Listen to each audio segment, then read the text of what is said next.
سلام دوستان، به کانال ذهن خلاق و شاد خوش آمدید. در این ویدیو می‌خواهیم در رابطه با انواع نوع کلسترول بد و کلسترول خوب و اینکه برای بدن چه فواید و چه ضررهایی دارند ویدیویی برای شما تهیه کردیم که امیدوارم اون رو لایک کنید، با دوستانتون شریک بشید و همینطور از ویدیوهای دیگر ما هم دیدن بکنید.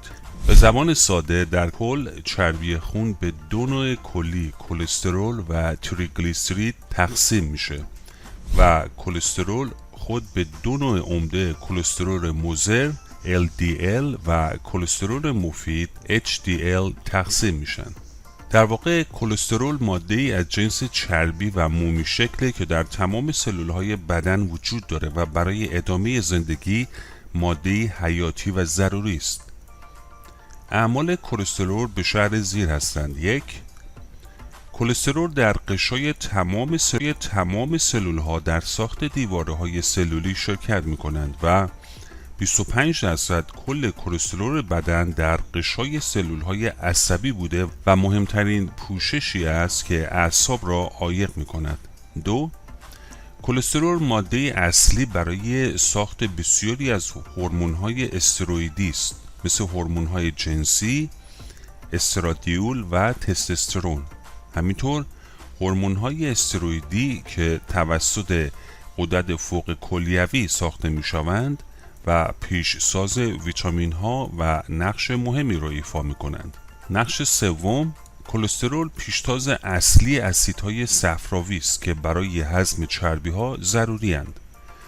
اما رسوب همین ماده حیاتی در جدار سرخرگ ها تشکیل پلاکت آترواسکلروکید موجب تنگی عروق میکنه که اگه رسوب کلسترول جدار عروق کرونلی باشه موجب آنژین قلبی و بیماری قلب و عروق میشه. همینطور قسمت اعظم کلسترول در داخل بدن و توسط کبد ساخته میشه و بقیه آن با مصرف غذاهای پرکلسترول و پرچربی وارد بدن میشن. بدن یک فرد بالغ 150 گرم کلسترول داره. اما انواع کلسترول کدام هستند؟ چربی ها در خون آزاد نبوده عموماً با اتصال به پروتئین های خاصی به نام لیپوپروتئین ها در بدن حرکت می کنند. لیپوپروتئین ها با چربی ها ترکیب میشن و نقش اونها در متابولیسم بدن بسیار پیچیده هستش. اما در کل دو نوع کلسترول در بدن وجود داره: کلسترول LDL. بیشتر کلسترول موجود در خون که حدود 70% توسط LDL هم میشه. LDL کلسترول رو از کبد میگیره و به بافت‌های بدن میبره. این نوع کلسترول به بافت‌های بدن خاصیت چسبندگی دشنه و به راحتی به جدار داخلی دیواری رگ‌ها میچسبند و باعث باریک شدن و در نهایت انسداد مجرای داخلی رگ‌ها میشند.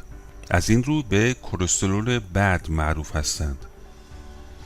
افزایش LDL در خون باعث افزایش خطر بیماری‌های قلبی و عروقی میشه. نوع دوم کلسترول HDL هست. کلسترول باقی مانده توسط HDL هم میشه که باعث مصرف کلسترول و کاهش خطر CHD میشه. HDL در کبد و روده ها ساخته میشه. قسمت اعظم آن پروتئینه که حدود 50% رو تشکیل میده و قسمت کمتر اون کلسترول تریگلیسیرید میباشه و کار عمده آن انتقال کلافت‌ها و هدایت آن به سمت کبده. این نوع کلسترول های LDL موجود در طول دیواره رگ ها رو پیدا میکنه، به اونها میچسبه و اونها رو از جدار رگ ها پاک میکنه و از باریک شدن و انسداد رگ ها جلوگیری میکنه. به همین دلیل به کلسترول خوب معروفند. به طور کلی این نوع چربی مفید در خانم ها بیشتر از آقایان و در ورزشکاران بیشتر از افراد غیر ورزشکاره. اگرچه تقریبا تمام بافت‌های بدن میتونن کلسترول بسازن، اما قسمت اعظم کلسترول توسط کبد و روده ساخته میشه. پس این ماده به طور طبیعی و بدون توجه به دریافت کلسترول موجود در غذا در خون وجود داره، زیرا کبد مقدار مشخصی کلسترول تولید میکنه که برای ادامه زندگی ماده حیاتی و ضروریه. بدن یک فرد بالغ هر روزه نیم تا 1 گرم کلسترول میسازه که بیشتر از مقداری است که از طریق غذا جذب بدن میشه. بقیه کلسترول با مصرف غذاها وارد بدن میشه، مثل مصرف غذاهای پرکلسترول که شامل تخم مرغ، کره، خامه، دل و جگر و قلوه و همچنین مصرف غذاهای غنی از چربیهای اشباح مثل گوشت قرمز، کره خامه و لبنیات پرچرب و روغن نباتی جامده. در گذشته تصور می شده که فقط غذاهای دارای کلسترول فراوان در افزایش کلسترول خون مؤثرند، اما امروزه ثابت شده مقدار چربی اشباح غذا بیشتر از خود کلستروله که در افزایش کلسترول خون مؤثره. اما مواد غذایی افزاینده کلسترول کدامند؟ غذاهای سرخ شده، چربی‌های اشباع شده مانند روغن‌های حیوانی و روغن نباتی جامد و کره، احشای حیوانی مانند دل، جگر، قلوه، سیرابی، مغز، میگو و گوشت‌های پرچرب، غذاهای آماده مانند سوسیس، کالباس و پیتزا، لبنیات پرچرب، دسرهای چرب، انواع کلوچه، کیک، شیرینی‌ها مخصوصاً شیرینی تر، روغن نارگیل، انواع سس‌های مایونز سالاد، انواع شکلات، چیپس و پفک‌های حاوی روغن‌های ترانس و زرده تخم مرغ. در واقع مقدار کل کلسترول بدن ما به 2 چیز بستگی داره. 1. مقدار کلسترول ساخته شده در بدن و دفع شده آن. 2. کلسترول غذای مصرفی که تقریباً 1/3 کلسترول از غذا به دست بیاد. در بیشتر افراد وقتی که کلسترول دریافتی از غذا زیاد باشه، مقدار تولید آن در بدن کاهش میابه ولی این مکانیزم همیشه نمیتونه مقدار کلسترول خون رو تنظیم کنه.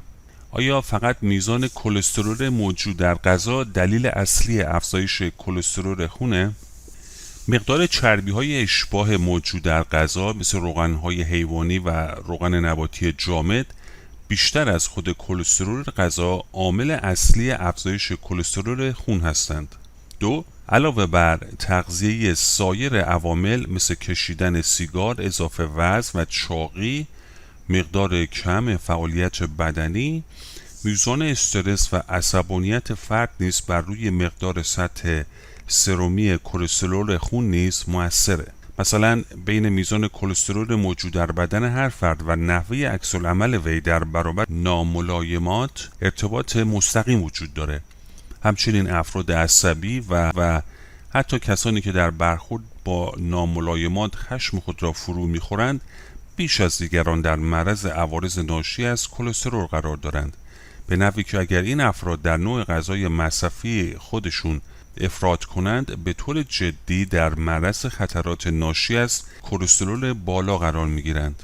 در واقع عصبانی شدن و استرس سبب ترشح هورمون‌هایی میگردد که میزان قند و چربی موجود در خون رو بالا میبره و اگه این شیوه زندگی ادامه پیدا کنه چربی خون به صورت مستمر بالا مانده و عوارض رسوب کلسترول بروز خواهد کرد. همچنین برخی عوامل مثل فشار خون بالا یا سیگار یا برخی بیماری‌ها مثل دیابت بر میزان عوارض کلسترول مؤثرند. مثلا اگه فردی همراه با کلسترول بالا مبتلا به فشار خون بالا نیز باشه، احتمال خطر حمله قلبی به 6 برابر میرسه و اگه این فرد سیگاری هم باشه احتمال خطر به 20 برابر افزایش خواهد یافت. بنابراین توصیه پزشکی به افراد دچار کلسترول بالا یا در معرض خطر کلسترول بالا اینه که در کنار رژیم‌های غذایی و فعالیت‌های ورزشی تغییر در الگوی رفتاری خود مثل قطع سیگار و کاهش میزان عصبانیت و استرس و نیز کنترل سایر عوامل افزاینده خطر مثل فشار خون و دیابت رو مورد توجه قرار بدن. میزان مناسب کلسترول خون چقدره؟ در یک فرد سالم بدون سایر عوامل خطر قلبی و عروقی اگه کلسترول خون کمتر از 200 میلی گرم در دسیلیتر خون باشه رضایت بخشه. اما اگه کلسترول خون بین 200 تا 239 میلی گرم در دسیلیتر خون باشه شخص در معرض خطر بالا رفتن کلسترول و خطر ابتلا به حمله قلبی قرار داره و زمانی که کلسترول خون بالاتر از 240 میلی گرم در دسیلیتر خون باشه، احتمال افزایش خطر حمله قلبی رو باید جدی گرفته و حتما میزان آن را به وسیله رژیم غذایی و دارو و یا هر دو کاهش داد. در فرد مبتلا به بیماری قلبی یا دیابت شاخص LDL خواهد بود و باید زیر 100 باشد و اگه بالای 100 بود باید همزمان تغییر در روش زندگی یعنی رژیم غذایی و ورزش و دارو درمانی آغاز بشه. بررسی ارتباط بین بیماری‌های قلبی عروقی و سکته مغزی با میزان HDL خون نشان داده است که اگر میزان آن بیشتر از 60 میلی گرم در 100 میلی لیتر خون باشه، رابطه معکوس یعنی کاهش بیماری و اگه کمتر از 40 میلی گرم در 100 میلی لیتر خون باشه با بیماری‌های قلبی عروقی و سکته مغزی رابطه مستقیم داشته است. در افراد سالم میزان HDL خون در زنان بهتر است. میزان در زنان بهتره و بیشتر از 50 میلی گرم در 100 میلی لیتر خون و در مردان بیشتر از 45 باشد. دوستان عزیز، از شما تشکر میکنیم که تا پایان این ویدیو با ما بودید. اگه مطالب این ویدیو مورد استفاده شما قرار گرفت لطفاً اون رو لایک کنید، با عزیزان خودتون هم سهیم بشید و همینطور فراموش نکنید که از دیگر ویدیوهای دیگر کانال ما هم دیدن بکنید.